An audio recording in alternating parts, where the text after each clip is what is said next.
Good morning. Hello, good evening, viewers. Thank you, friends. First, I would like to welcome Siesi to our show. Siesi, I believe it's a good morning to you. Are you okay there?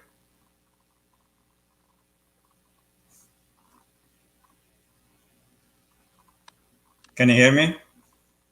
I'm sorry, I missed you. I'm That's in okay. I was I'm sorry. welcome you. I'm in a bed there. It's okay. How are you today? I'm well, thank you, my friend from Canada. I'm well, very Thank good. you. Before we go to the program, I want to go. I just want to go to the go through a little bit introduction about our program. Open up. Open Up is a part of Voice of Men 360. It is a live talk show where an individual can come and share your life stories. All right. So why we want to share life stories, or why we want to bring an individual and then share their life stories? Because whenever someone come and then sharing their life stories, so the other person, whoever is listening or hearing the stories, so they can relate to their story, they can relate to the situation, and then they can change their thinking pattern or some kind of beliefs or some kind of changing. So just giving an opportunity to listen. Okay, you know what, this is the situation I'm going through, but also that person went through situations bigger than mine. So it's okay, I can handle, I can manage. So just a learning process, that's all. So just giving awareness. Okay, there's opportunity, I can do better, much better. So I just want to go through small introduction about the six pillars, which is part of International Men's Day. Voice of Men 360 is part of International Men's Day. So let me go through those six pillars.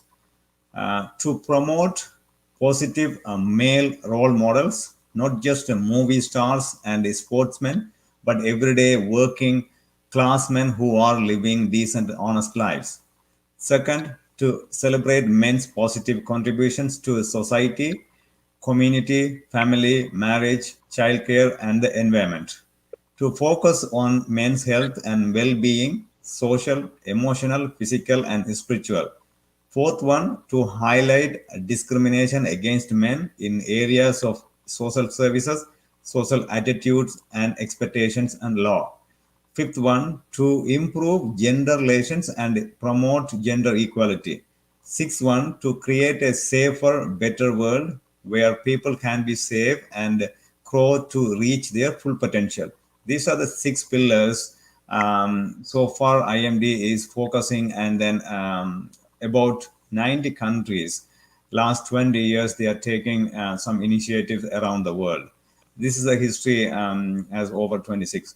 So today, the open up is very important. When, as you guys know, we don't really talk or open our heart, and then we don't share our personal issues or matters. There are so many challenges we go through. So this is the platform I just want to create, and then give an opportunity to an individual to share their life stories. So today we have a special person from Australia.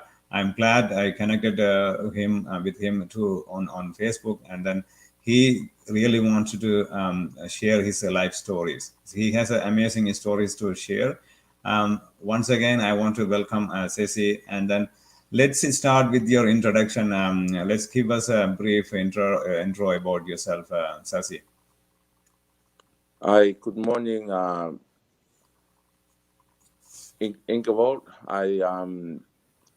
And thank you for your introduction, and thank you for introducing me into your Men to Boys 360.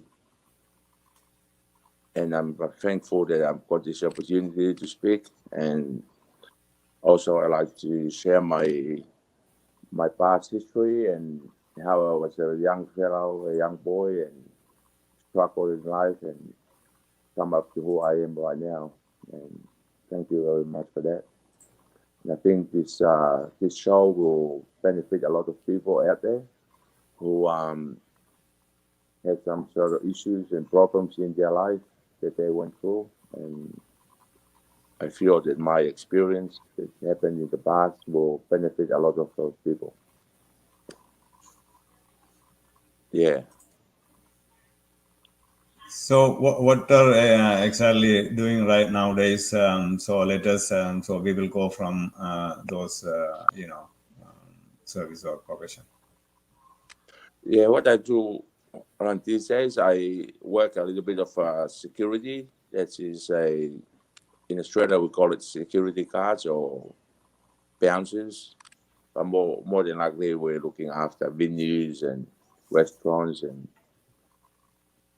also I do a little bit of working with disability people, and also I coach the children in playing sports like soccer, and I'm sort of a mentor to the young kids and how to brought them up in the right direction with their parents, and I'm really happy that I do that job as a coach, and I can see there's parents benefit from my experience that I share with them, and it makes me feels really happy, and that I know that these kids have learned and benefit from what I have experienced in my past as a young lad and what I have come through.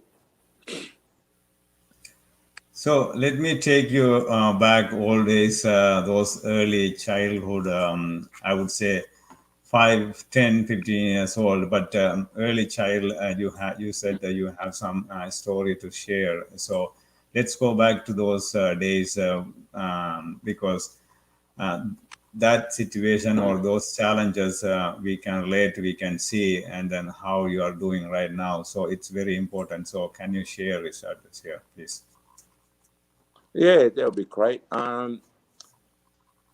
Just be aware that some of my stories, some of the experiences that I have that happened to me in the past, it's not so good to listen to.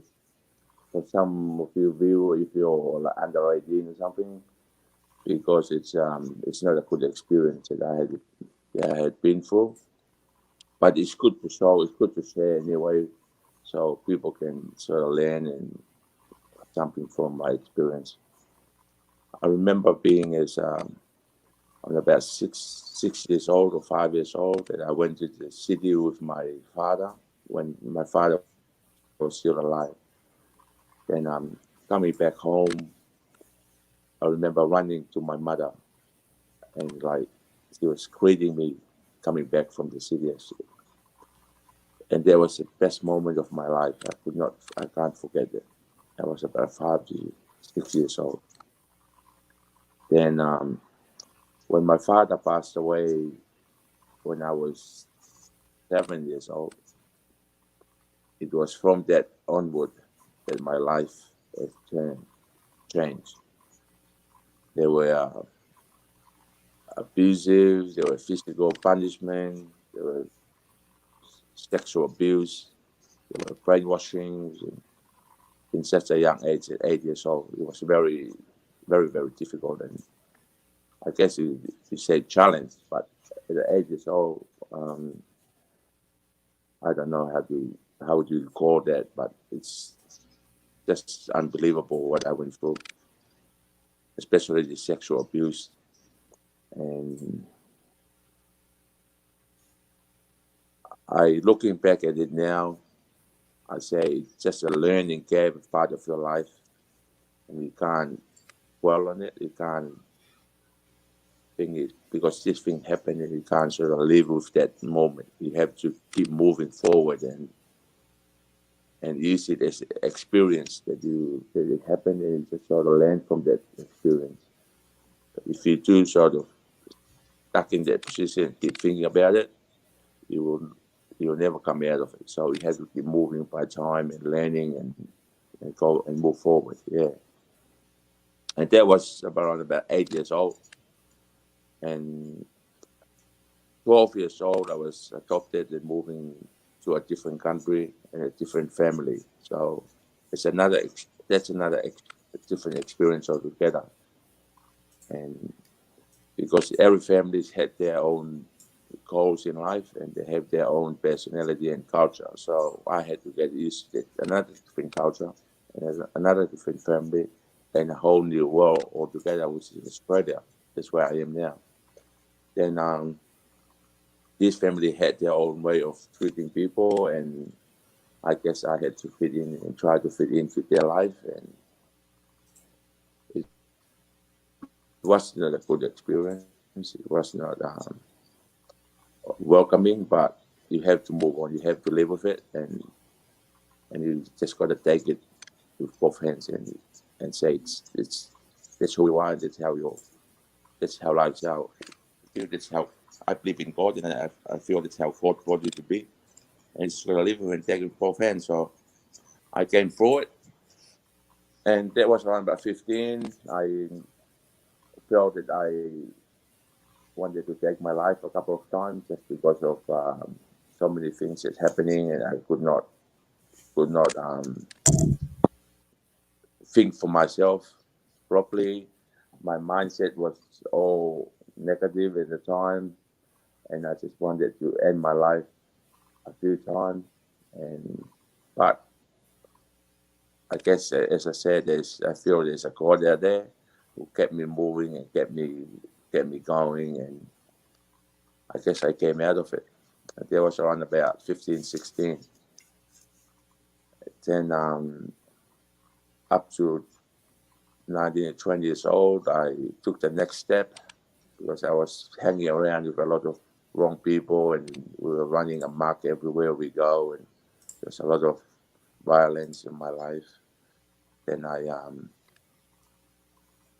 decided to go and clear my criminal record against the law. So I went in prison to clear my record, and I did all that, which I ended up giving cigarettes, alcohol, and drugs at the same time in that place.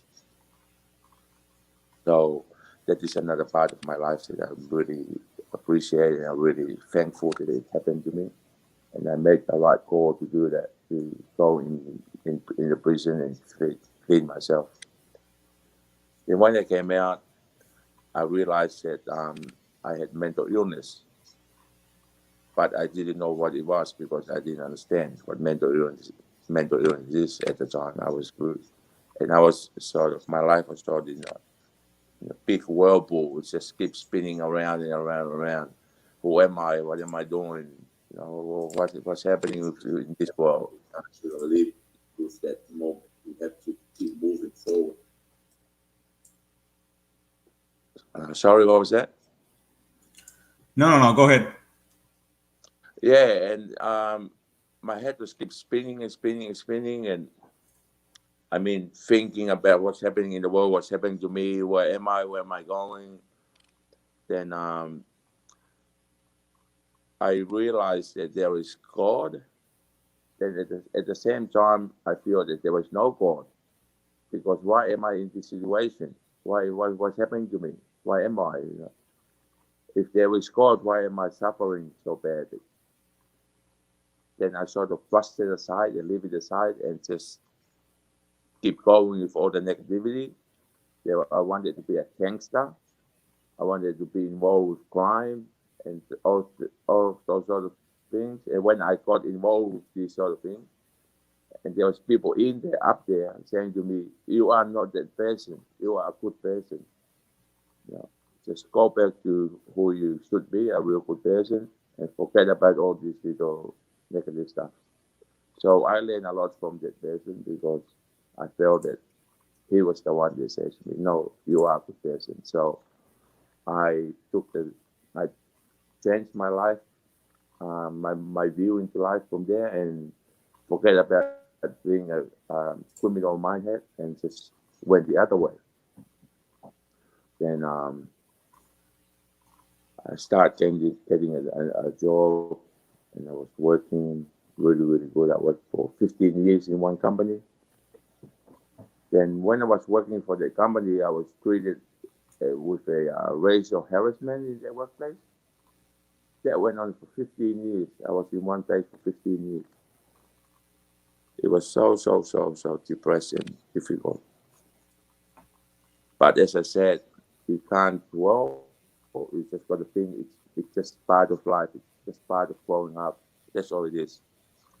And all of this, I decided to find a partner where I can who can help me direct my life and share my something. Yeah. I end up got a young lady, and we share our life together from that time on. And to be honest, it's that relationship was like hell, honestly. But now thinking back at that hell of a relationship, it's not hell. It was just growing, part of life. It's a step for me to become who I am now. No matter how bad and how worse, how terrible it was, it's just part of life. I without that lady, I would not discover that I had the mental illness is schizophrenia, which I do suffer from schizophrenia, and that's how I was diagnosed with schizophrenia, because I met that of my first wife, I guess. And that's what I mean. You know, everything that you take in life in steps, it's meant to be, but you have to think it. It's a called act. It's a step. It's a stepping stone to the next level of life. And without the first wife or first partner that I had, I would not sit here right now and speak about this, because I would not discover who I was. Then yeah, and that's when I was around about 27. I realized that I'm suffering from. Yes. Siesi, thank you. I really appreciate that to come forward and then sharing those situations with us. It's not easy, but is it okay if I go back and then ask you a couple of questions? Exactly. I read somewhere you posted at 1 year old or at one you did, and then 29 or 40, 29 came back, or something like that. So what is it about? Can you talk about that? Yeah, it's a cover of my book. I'm in the process of writing a autobiography, a book about my life story. So it's called Dead at One, Back to Life at 49. Died at one, back to life at 49. To hell and back. Yeah, going back at a 1 year old, or just before I was one, I remember being lying my body was on the floor, and my mom was hovering on top, crying her heart out, and my spirit was on top of the roof, not on top of the roof, was on inside the house, was on top and looking down at my body, and my mom was crying. So at the same time, this is my memory. Everything is still there. Then I'm looking down at my body, and my spirit looking down, and my mom was crying on top of me. Then I could tell that there was true love, that my mom really loved me. And there was a voice that came to me at that time. My memory was still fresh, and it says to me, if you go now, like if I die now, because I'm already, my spirit was still up there. When was that exactly? Can you go back? Like, when was that? Can you like what day, what time is it? Can you remember the moments? Yeah, it was back around about just before I was one. I was suffering pneumonia, and this is back I was born in 1966, so it would be around about that time, 1966, back in Tonga. Tonga is my country. It was at my cousin's house. We were at my cousin's house, and because they live in the city, and we were like living in the villages, but we came to their house and to visit, or being closer to the hospital, I think, because I was sick. And yeah, then the voice was saying to me, if you go now, you go to a better place, but if you go back to your body, you live again,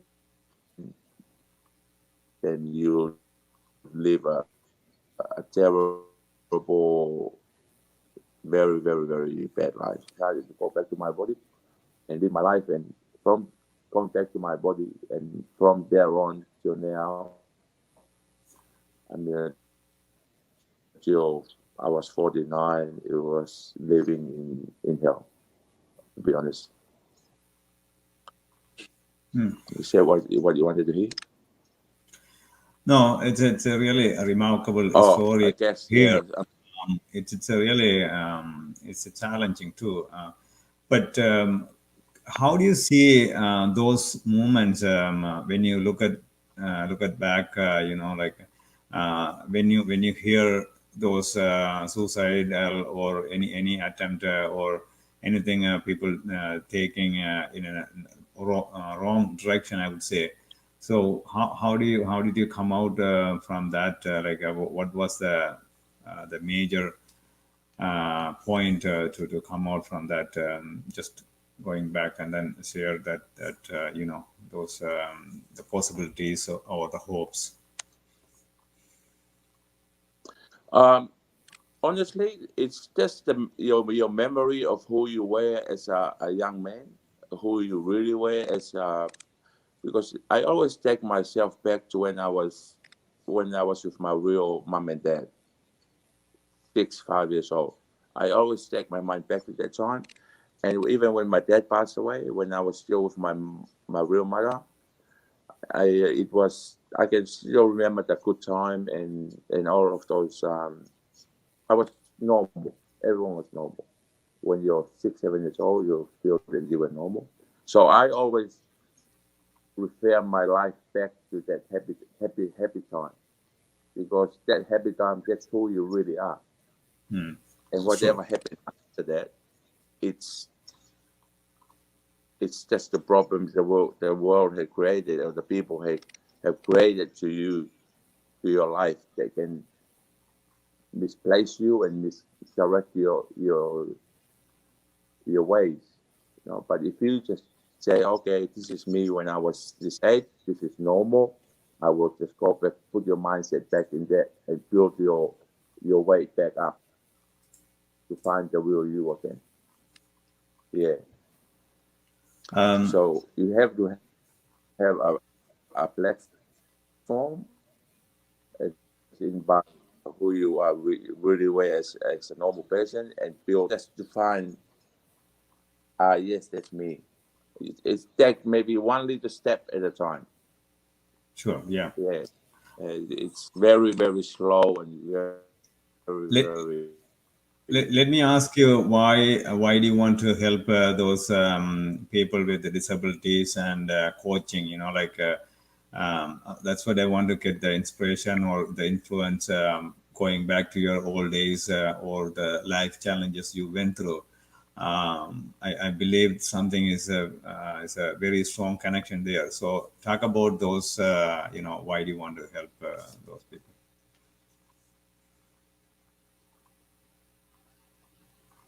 Okay. My second marriage was, um, which I have three children, was 8 years old, 6 years old, and 4 years old. They're very young. And I'm coaching my my boys in soccer, which is 8 years old and 6 years old. Around about this age, I remember when I was that age, I used to cry every day. I used to be like a really, really mommy boy. I used to gave my mom a very hard time. Then there was one boy in the village who always hit me and smacked me around, and he's trying to direct my way. And I feel that without him doing that, I would not. My mindset I would have been totally a different person. But because he bullied me around, it was not a bully as in a bad way, but it's in a disciplined way. And I have learned so much from that, because right now when I'm coaching these children, I have 2 kids, and there's 7 other kids which are acting exactly the same as I did when I back then. And now, instead of me bullying these kids like how that young lady used to bully me, I used that experience by talking to the parents and explaining to them about the kids. Because as we're playing sport, the parents are on their ear yelling and screaming and telling the kids to do this, to do that. And I just said to the parents that the kids have their own mind at 8 years old. They can do their own, they can think for themselves, and just leave them, let them be. Do not scream too much, do not yell at them. And this is the sort of experience that I used to have. And I've been helping this team for the last, since COVID started.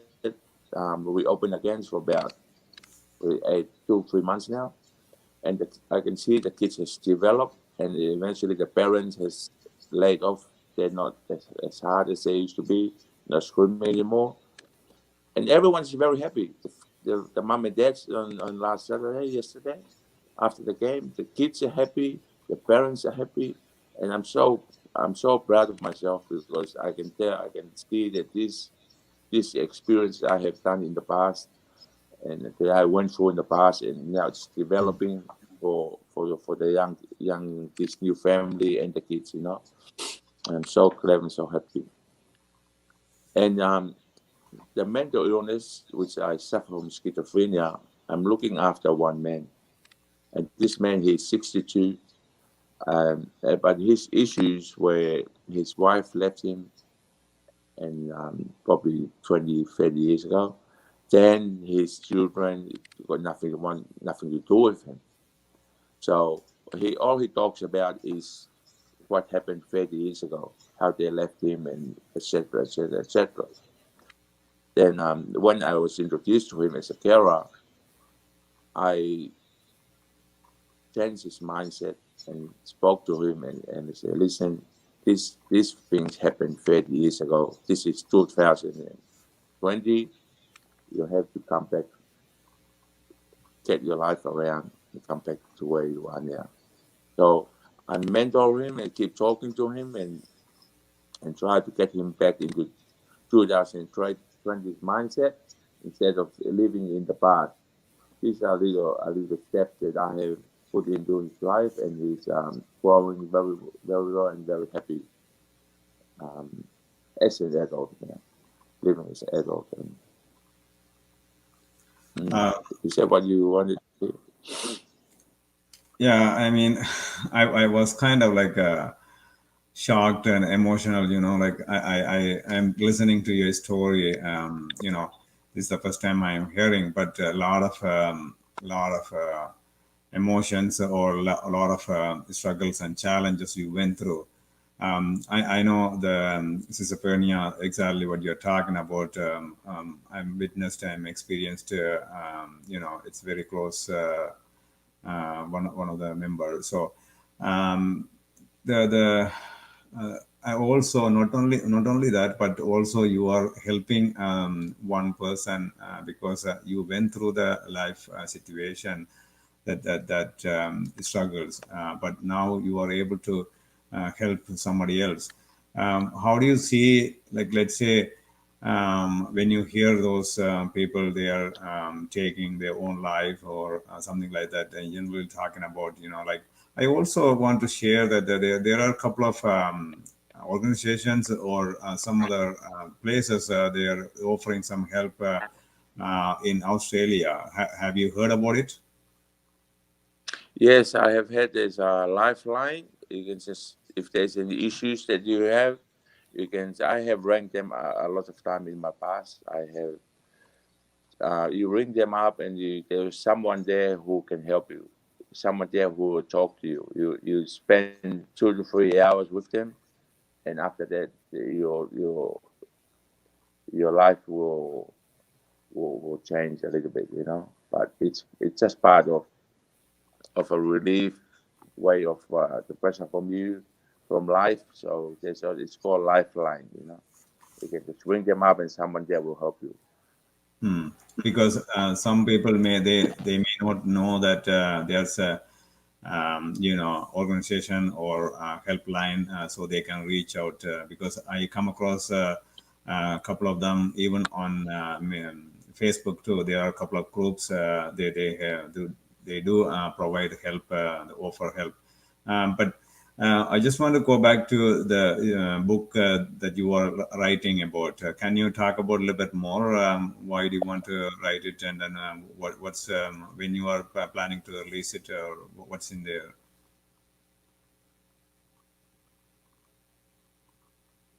Yeah, I'm writing the book just to see with the people out there who's struggling.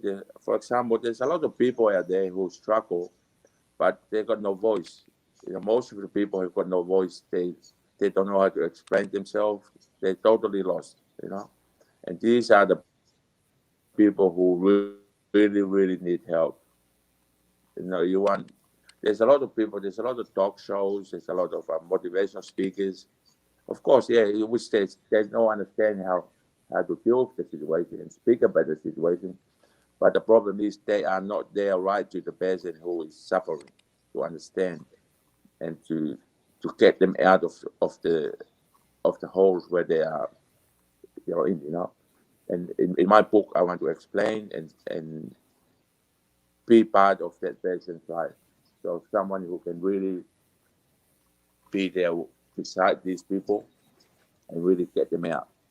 It is a difficult situation for people who are suffering because those people I used to be on the street.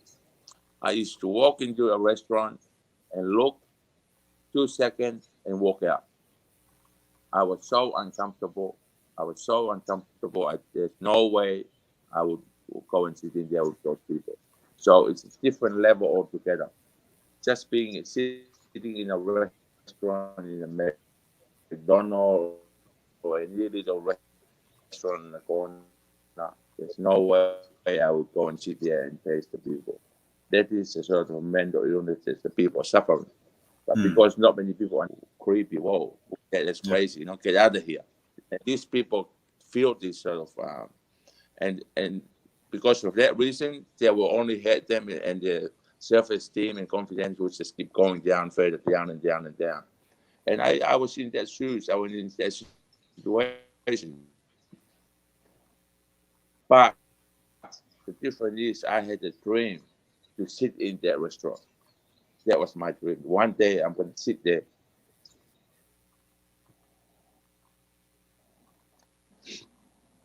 I'm sorry. It's okay.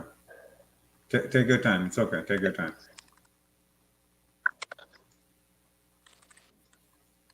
And guess what? And now I can sit in the restaurant and talk to 50 people. So you see yourself, the struggle or the challenges you went through, but now it's turned into positive or into something else that you can share, you can change someone's life. You know what I mean? That's right. I am feel emotional. It's not for me, but it's for those people. Right. I understand. I do understand. Yeah, that's okay. It's okay. Because that's the way we had to get it out. We don't want to hold it. So this is kind of it's a healing too. You don't want to keep it inside. You just want to talk to other people, or you just want to get out the word. You don't want to keep it forever. That's right. So it's a good it's really appreciating because it's not you don't think what somebody else going to think something else or judging you, but you want to really share with other people, with the public, and so this way you can motivate somebody else, or they can see what I still have time to think and then go back and then change my life. So that's this is the whole idea of this show. I just want to ask you one more question before we finish it. So when you are dealing with those people or helping or hearing those stories, what's Is there any other stories you want to share, or like when you hear in the public, there's people making a wrong decision, or especially suicide, because you've been there a couple of times, number of times. So, what's your message actually? But yeah, the message is it's just going back to the people on the street, the people who are suffering on the street. That's my message is for those people. They are the ones that really need help. The one that walk into the restaurant and they get asked to leave. Or, it's very sad for them, you know. Right.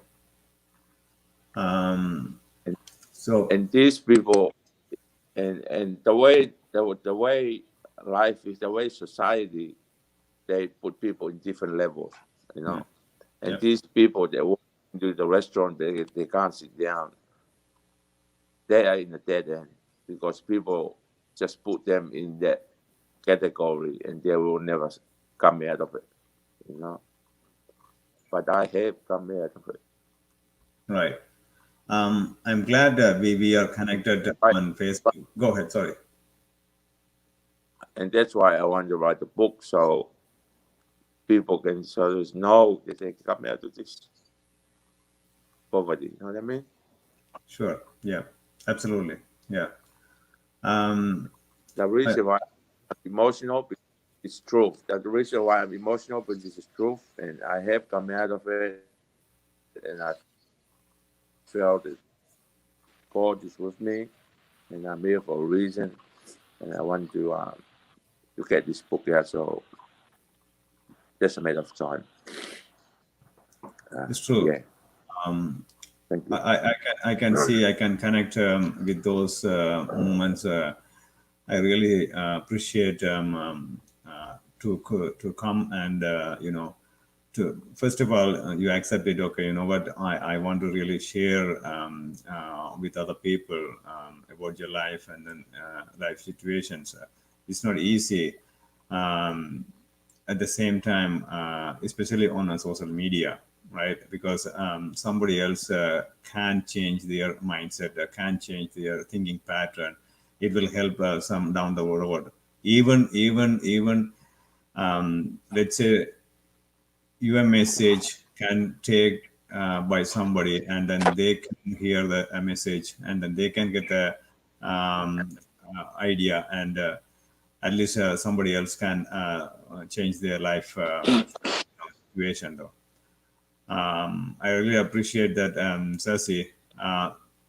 I believe your book will empower or influence somebody else and then change somebody else's lives.